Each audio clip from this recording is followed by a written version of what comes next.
ఈ కార్యక్రమం సమర్పిస్తున్నవారు అవార్డు గ్రహీతల మొట్టమొదటి ఏకైక original Thanjavur art academy, Kalasri Thanjavur art academy, door number 1164, near Panjagutta colony signals, Srinagar colony X road నుండి 9వ బిల్డింగ్, ఇండియన్ ఓవర్సీస్ బ్యాంక్ ప్రక్కన, హైదరాబాద్ 73. Website www.kalasriarttemple.com.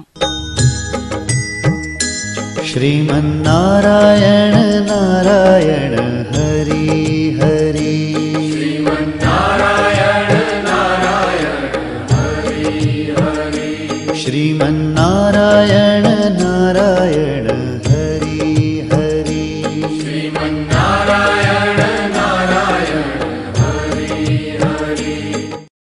కనపడని సర్వ దేవతల చిత్రాలను కనుల ముందు సాక్షాత్కరింపచేసే దైవాంశ కళ చిత్రకళ. పుట్టుకతో మాత్రమే వచ్చే అరుదైన చిత్రకళను రత్నశాస్త్రం, నాడీశాస్త్రం, వర్ణశాస్త్రం, వాస్తు, జ్యోతిష్య, సాముద్రిక లక్షణాలన్నింటితో క్రోడీకరించి బ్రహ్మీ ముహూర్తంలో నక్షత్రయుక్తంగా దేవీ దేవతల అదృష్ట చిత్రాలను చిత్రీకరించటం కళాశ్రీ కేశవ గురుస్వామి ప్రత్యేకత.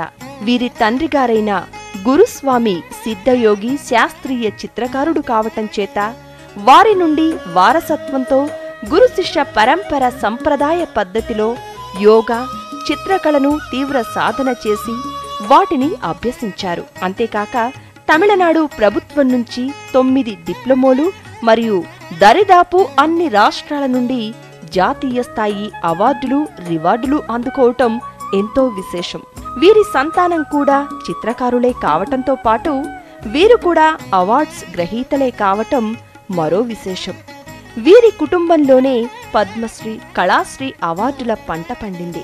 ప్రభుత్వం వారు వీరి ప్రతిభను గుర్తించి గురు శిష్య పరంపర చిత్రకళా పీఠానికి గురువుగా నియమించారు. కళాశ్రీ కేశవ గురుస్వామి చందమామ, బొమ్మరిల్లు వంటి అనేక పత్రికలకు చిత్రకారునిగా పనిచేయటమే కాక జాబిల్లి అనే మాసపత్రికకు చిత్రకారునిగా, సంపాదకుడిగా, ప్రచురణకర్తగా తన ప్రతిభ పాటవాలను ఆనాడే చాటుకున్నారు. సిరి సంపదలను ప్రసాదించే అదృష్ట వాస్తు చిత్రాలను చిత్రీకరిస్తూ వీటిలో అదృష్ట ముద్రలను, అదృష్ట సంకేతాలను జోడించి క్రోడీకరించి త్రికళా చిత్రాలను అందరి పూజా గదులలోనూ మరియు వాస్తుపరంగా దేవతల చిత్రాలను వీరికున్న అరుదైన చిత్రకళాయోగ సాధనతోనే బ్రహ్మీ ముహూర్తంలో చిత్రీకరించి అందరికీ అందజేస్తారు కళాశ్రీ కేశవ గురుస్వామి. త్రికళా జ్ఞానంలోనికి సుస్వాగతం. श्रीमन्नारायण नारायण हरि हरि, श्रीमन्नारायण नारायण हरि हरि, श्रीमन्नारायण नारायण हरि हरि, श्रीमन्नारायण नारायण हरि हरि.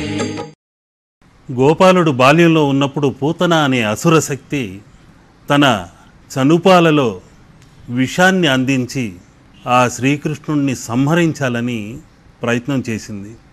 కానీ ఆ శ్రీకృష్ణుడే ఆమెని సంహరించాడు. ఈ పూతన అనే శక్తే ఒక అసురతత్వముతో కూడుకున్నది, బకాసురుడి సోదరి.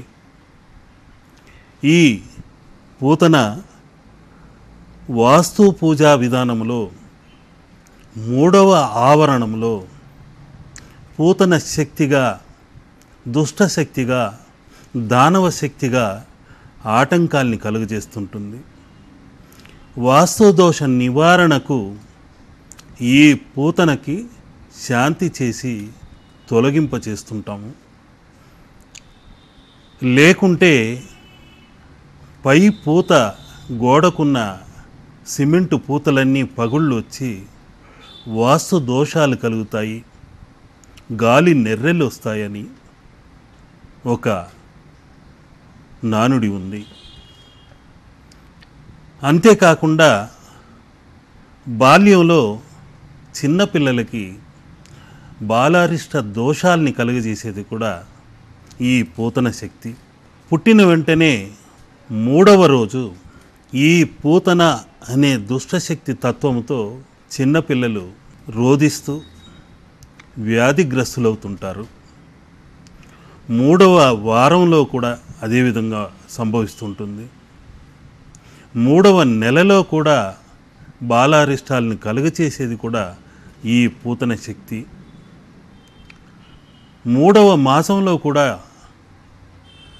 ఇలాంటి బాలారిష్టాలని కలుగజేస్తూ నోటి పూతల్ని అందిస్తూ దుర్వాసన వచ్చేలాగా చేసే దానవి అనే శక్తి పూతన. అటువంటి పూతన ఏ ఇంటికి రాకుండా ఉండాలంటే ఈ బాలగోపాలుడి చిత్రం ఉండి తీరాల్సిందే.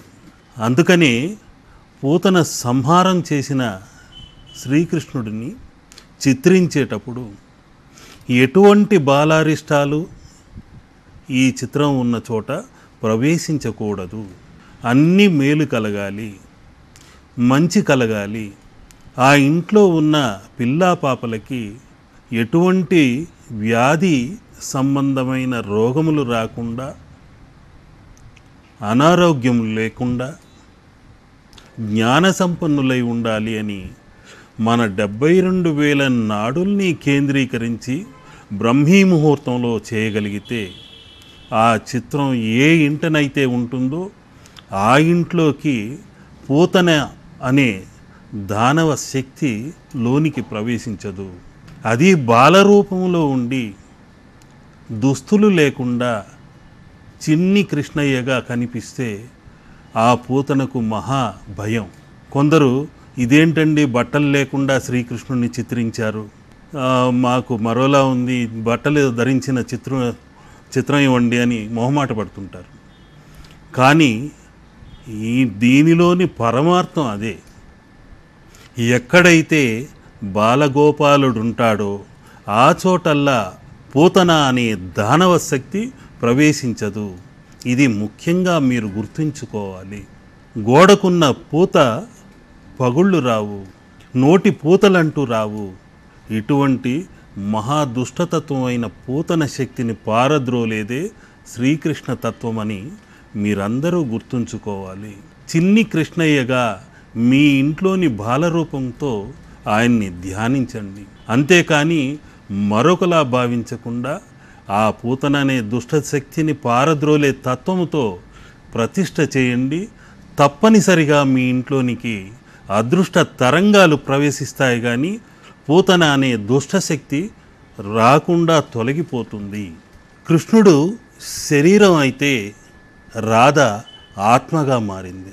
వీరిరువురు లక్ష్మీనారాయణులే అని తెలుసుకోవాలి.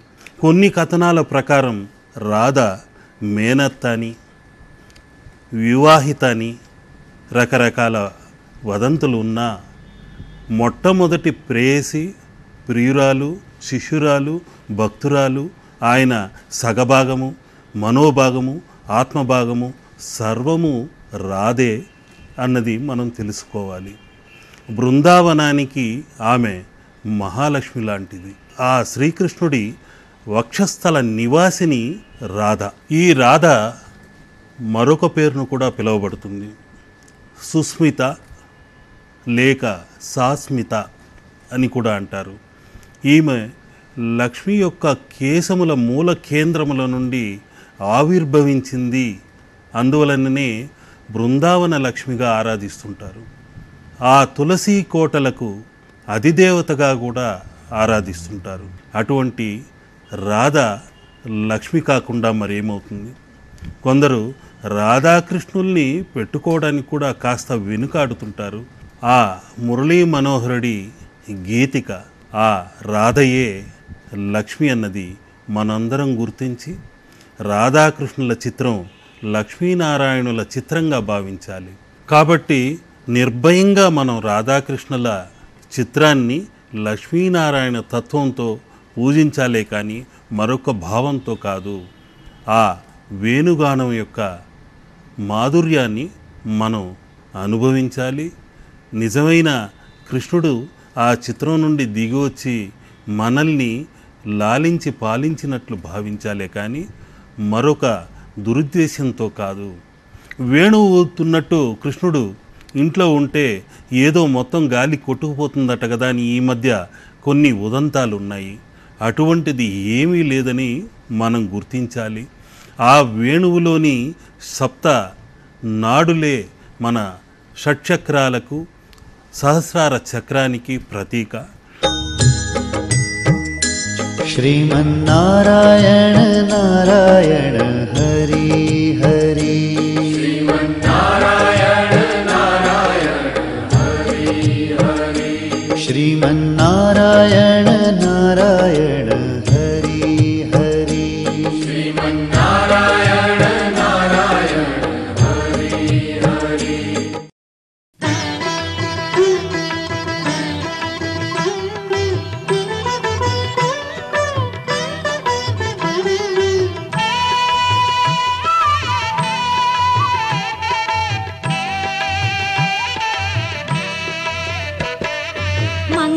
మంగళహారతిదే శ్రీ మహాలక్ష్మికి మహినేలే మా జనని శ్రీదేవదేవికి. మంగళహారతిదే శ్రీ మహాలక్ష్మికి మహినేలే మా జనని శ్రీదేవదేవికి.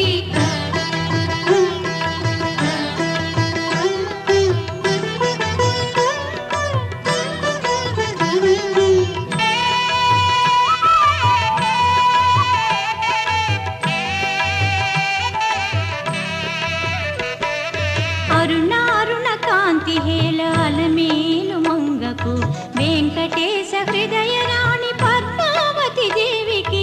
మంగళహారతిదే శ్రీ మహాలక్ష్మికి మహినేలే. ఈ గృహలక్ష్మి రాశి చక్రం నుండి అత్యద్భుత పరమార్థ సంకేతాలు మీకు అర్థం కావాలని ఈ ముఖ్యమైన రాశి హస్తవాసి అనే తత్వాన్ని మీకు విడమరిచి ఆ రాసుల్లో దాగిన సందేశాన్ని కూడా తెలియచేశాను. మంగళహారతిదే శ్రీ మహాలక్ష్మికి మహినేలే మా జనని శ్రీదేవదేవికి.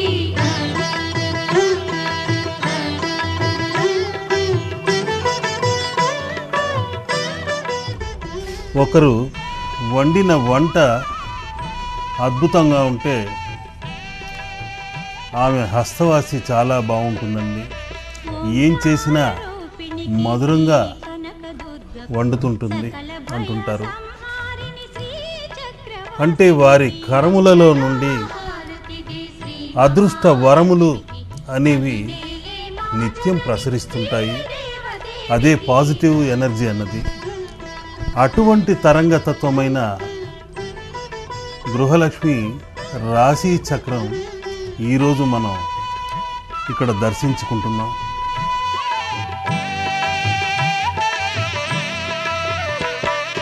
సంగీత సాహిత్య సమ్మోహిని భారతికి వనజ భౌరాణికి వందిత గీర్వాణికి. మంగళహారతిదే శ్రీ మహాలక్ష్మికి మహినేలే మా జనని శ్రీదేవదేవికి.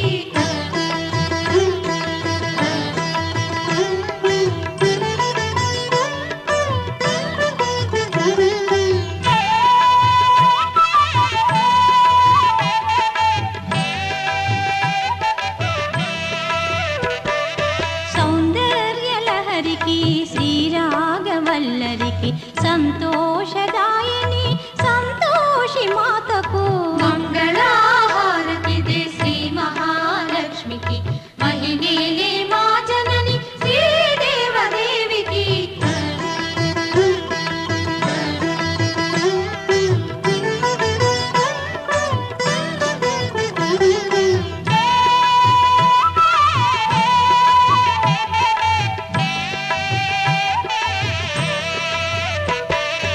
ఆది మంత్ర మాతృకి పంచముఖి సావిత్రి విజ్ఞాన సంధాత్రి శ్రీ ఈ సూర్యనారాయణ తత్వము తేజోమయమైనది. గృహిణి కూడా సూర్యుడి యొక్క ప్రకాశంలా నిత్యం వెలుగుల్ని ఇచ్చే పద్ధతిలో ఇంటికి దీపమై అందరికీ వెలుగును చూపే తత్వంగా ఉండాలి. ఇక కన్యా రాశి అన్నది అతి ముఖ్యమైనది. ఆడబిడ్డ పుట్టింది కదా అని కొందరు వాపోతుంటారు. అటువంటి వారిని చూస్తే నిజంగా జాలి పడాల్సి వస్తుంది. వీరు ఒక తల్లి కన్న బిడ్డలన్నది మరచిపోతుంటారు. కన్యాతత్వమే కన్యకా పరమేశ్వరి యొక్క గుణగణాలు అన్నది మీరు గుర్తుంచుకోవాలి.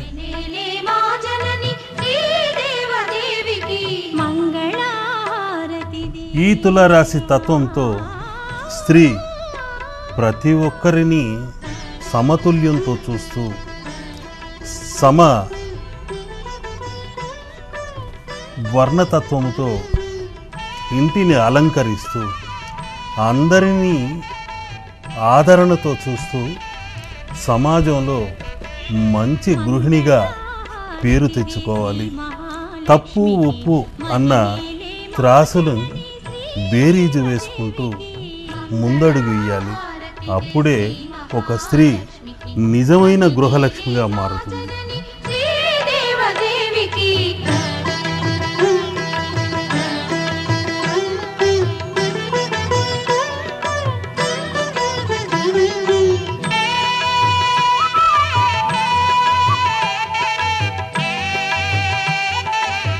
తన శీలం కాపాడుకోవటానికి తన యొక్క గుణగణాల్ని వృద్ధి చేసుకోవటానికి ఆ వాలుజడే శత్రువుల పాలిట ఉరితాడుగా కావాలి. తేలుకొండి ఎలా ఉంటుందో ఆ నఖములను కూడా ఆపద సమయాలలో ఉపయోగించుకోవచ్చన్నదే వృశ్చిక రాశి తత్వము. ఈ తత్వంతోనే కుజాంశముతో సేనాధిపతిలా ఉండాలని తెలిపే సంకేతం కూడా ఇందులోనే దాగి ఉంది. ఆ తర్వాతది ధనుస్సు రాశి. ఈ ధనుస్సు రాశికి అధిదేవత గురువు.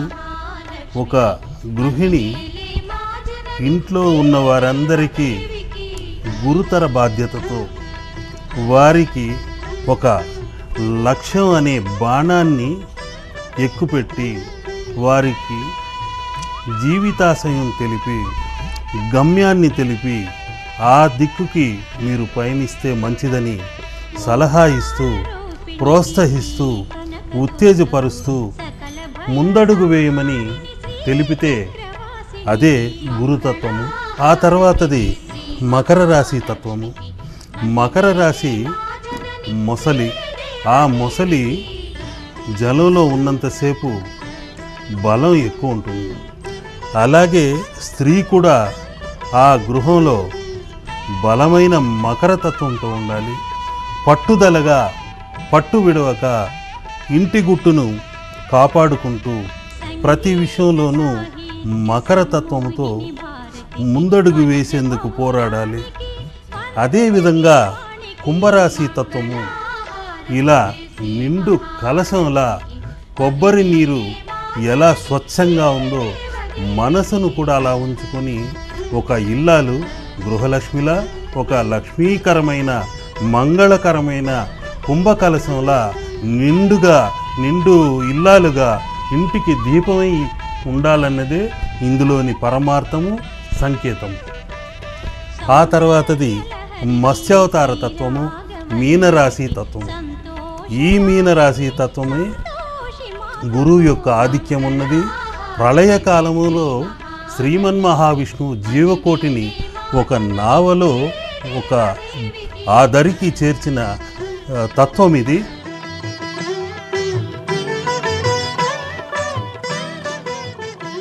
ఆ తర్వాతది మేషరాశి తత్వము, అనుకరించే తత్వము. ఈ మేషరాశి ప్రతి ఒక్క స్త్రీకి సందేశాత్మకంగా ఉంటుంది. ఎందుకంటే కొందరు అహంతో భర్తని తిరస్కరిస్తుంటారు, అత్తమామల్ని తిరస్కరిస్తుంటారు.